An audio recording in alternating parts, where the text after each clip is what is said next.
Welcome back to this edition of the Renegade Report with the last of the Bowser Boys. And how much better could it get? I'm a former Renegade alumni.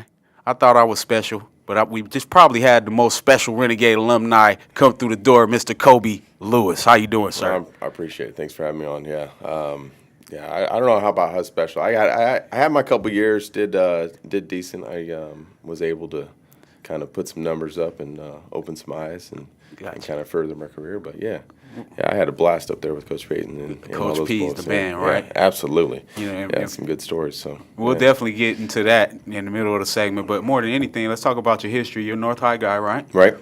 Graduated class of 97. 97, Yeah. and I was in Arkansas at that time. Yeah. But one of the things about that North High tradition, that transition to BC, I can reflect on my transition and having my North High guys. And you know how the social society is in town. You think it's all these rifts and everybody don't get along with each other, and then you find yourselves on this campus having to be a melting pot of people, and you find out that some of these guys are going to be your friends for the rest of your life. Absolutely, yeah, for sure. And which was kind of funny. I was just telling a story the other day that I was able to. I actually grew up on the corner of Baker and Lincoln, like right by Jefferson Park. And, if I should have gone to East High, right down Flower, and my brother went to Highland. Yeah. And we were kind of right there in that middle. And that's a melting pot neighborhood. Yeah, exactly. And so so I walk over to Jefferson Park, jump on the bus, go up by Tam Shanner, a couple more stops, pick us up, go down Manor, and go to school. But yeah, I was able to grow up playing with all the guys that I played ball with in NOR and Northwest, and so it just kind of one of those weird Babe Ruth teams. Yeah, Babe Ruth teams. Yeah, kind of those weird, funky type of boundary issues that worked out. That I got to play with all the guys, with Cy Silver and Josh Williams and Robert Shingle and Ryan Groves and all the guys that I kind of grew up with. I was able to go to high school with, so it was kind of cool. That's a beautiful thing, man. Yeah. As I heard that you were coming in, I reflected on the timelines, and I'm like, okay, so who did Colby play with? I saw that you played with Kevin Cade, Babe Ruth, and a few other guys that, like, his mom is like the super team mom, right? So she does all our driller stuff, and we keep in contact. But just those memories kind of were more valuable. My little league memories were somewhat more valuable than my pro and collegiate memories, and having that opportunity. So just have an opportunity to come back for you. You just recently retired, right? Last week? 16 was my last year. Okay. And then I took all of 17 off, and then I went into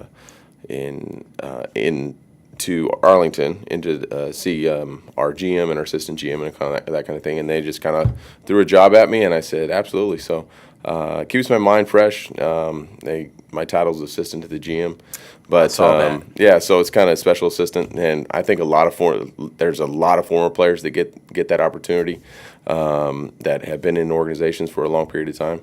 And I was blessed to get one. And like you're saying, you're talking about opportunity a lot. And that's kind of what I preach a lot to a lot of these kids, anytime an opportunity kind of presents itself, you kind of have to take advantage of it and move on it. And for me, it was this job, and it was an opportunity to keep my mind fresh, keep my mind in the game, and kind of give back, Beautiful experience to be able to transition into the office after your career has ended. Because I remember my first year out of football, I was bouncing off the walls, like wondering what am I going to do. Like, I was so sick with football. I went and coached basketball the first year out of football. Yeah. But let's talk about some of the organizations you've been part of. We know, of course, we know about the Rangers. What other organizations? The A's? Yeah, I played a year for the A's. I wouldn't even call it. I was like 4 weeks and got released with the Nationals that year, but that was the same year that Oakland picked me up. The A's picked me up after that. And then played 2 years in Japan, and then came back and played with the Rangers the next 7 years after that. So, well, Colby, I got to tell you, I wish I played baseball. I feel like I probably could still be playing based on the fact. The mind never shuts off, right? Yeah, your mind never shuts off. But being a fan, former athlete, I'm a fan of yours. There's times where I'm coming in after a broadcast and you're pitching. I remember, I want to say 2015, you guys were playing the A's and you got the no-hitter going. Oh, yeah. I'm like, oh, yeah, we about to do it. And they're like, Dad, my kid's like, Dad, why are you so excited? I'm like, it's the Renegade, he about to do it. You know, like a couple weeks away. You know, and you end up with the 2-hitter, right? Yeah. You know, but both in the ninth, but having those experiences to play at that level, being that you're this North High kid, Bakersfield College kid, and now you're playing on this stage, those were the moments that guys like me and former athletes and alumni used to remind kids, like, hey, you guys don't have to run all over the country to be great. Oh, that's one of my biggest pet peeves is with all the my wife gets on me. She's like, it's inevitable that your son, you need to get him on a travel team and you need to do this. And I'm like, I said, I understand that, but I mean, I feel like you got to kind of know your kid and when he's growing and when he's not, and kind of like, be able to give him that rest, And it is. I mean, it's everything's kind of transpired into the social media. Like, It's just like, I mean, it's just I don't know. I don't want to say too much, but I mean, it's kind of like every parent feels like their kid's like the next, the next Bryce Harper, you know. And I'm like, man, I mean, it's great to have that, that mindset. Yes.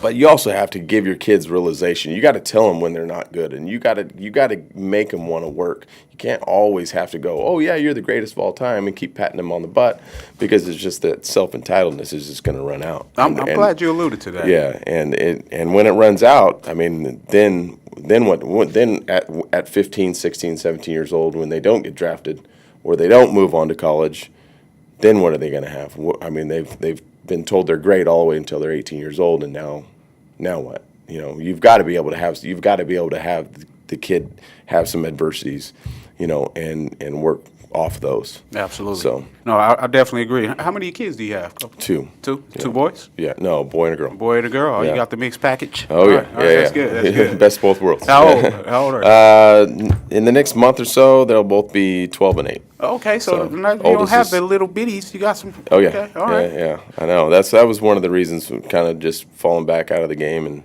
and wanting to be home, and I was gone long enough. So Well, I know that this has hit you this week.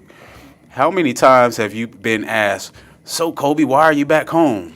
Like I remember when I first retired, like everybody that I saw was like, Kenny, so why are you back home? Because I love where I'm from. Oh yeah, and it just comes a point. I mean, especially in professional sports, you get to be 35, 40 years old, they start kind of weeding you out. I mean, Absolutely. it's one of my good buddies, Adrian Beltre. He just recently retired. Of course, he's going to be a first ballot Hall of Fame guy. But we're only 4 months apart. He played for a couple more years than I did. But I mean, he was an everyday player. 39 years old, and it's time to go home. He's got a girl and it's going to be 16. It's kind of like. It's just part of life, I mean, you can't do it forever. I mean, like I just said, I mean, your mind never shuts off. Yes. I go out and play catch. I played catch with Jared Martin the other day, and I was like, man, I think I could probably get this hot again and get going again. And I'm like, nah. The next day you're like all nice and sore, and your body doesn't feel the same, doesn't recover. Well, my man Trevor said the line of all lines is one person that's undefeated, and that's Father Time, right? Yeah, you got that right. Absolutely. Yeah, that's for sure. So Colby, I got to tell you, I'm a football guy. I played other sports, but like I said, I felt like I could have been a baseball guy. And the stereotype with some of these guys is that baseball players, they aren't tough. They what are they doing? They sitting in the dugout all game. I'm like, man, have you ever stood in a box while a curveball is coming to your head at 90? Yeah. Or took one from a batter straight to you like Colby did, and where dang near takes his head off, and then it ends up being an out off his head. You remember that play? Oh yeah. So, Odor caught it over there behind second base. I turned around and I saw it in the air, and I was hoping that he'd catch it and get the out. But I mean, like, I never put any emphasis on any of my stuff that happened to me or ground ball that got booted. I always felt like the reason why I got hit in the head because I was a sinker that I left over the middle in an 0-2 count. That was my fault. You know what I mean? That's Gotcha. all me. Taking accountability. Yeah, that's not him. You know, he was doing what he's supposed to do. Yeah, hit the ball back up the middle. You know, so. But yeah, that's always the way I kind of approach the game, even in the interview process. You know, if one of my guys booted the ball or whatever, I said, you know, well, I didn't make my pitch. I should have been a better pitch, and maybe he doesn't have to take 4 steps to the left, and he fields it cleanly. You know, wow. So it's just always kind of holding yourself accountable for everything. You know, so you took the words right out of my mouth, Coach. And I'll tell you, that's one of the reasons why I feel like when it comes down to it, and those Hall of Fame calls do go out, you'll get yours too. Well, I mean, it is what it is. I don't know. My wife always thinks that you know, maybe someday I'll get put in the Ranger Hall of Fame, but we'll see. That's all. It's like we don't play for that, right? No. Yeah. I mean, that's you play.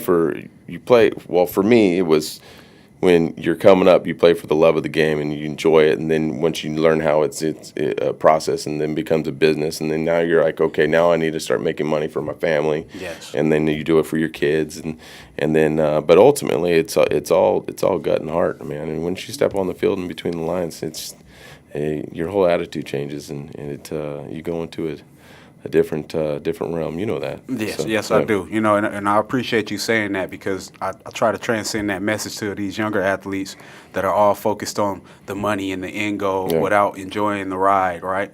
And we just talked about that from a perspective of kids with social media. Now you guys are on camera every day now. Yeah. You're like, we didn't have this kind of exposure when we were players 20 years ago.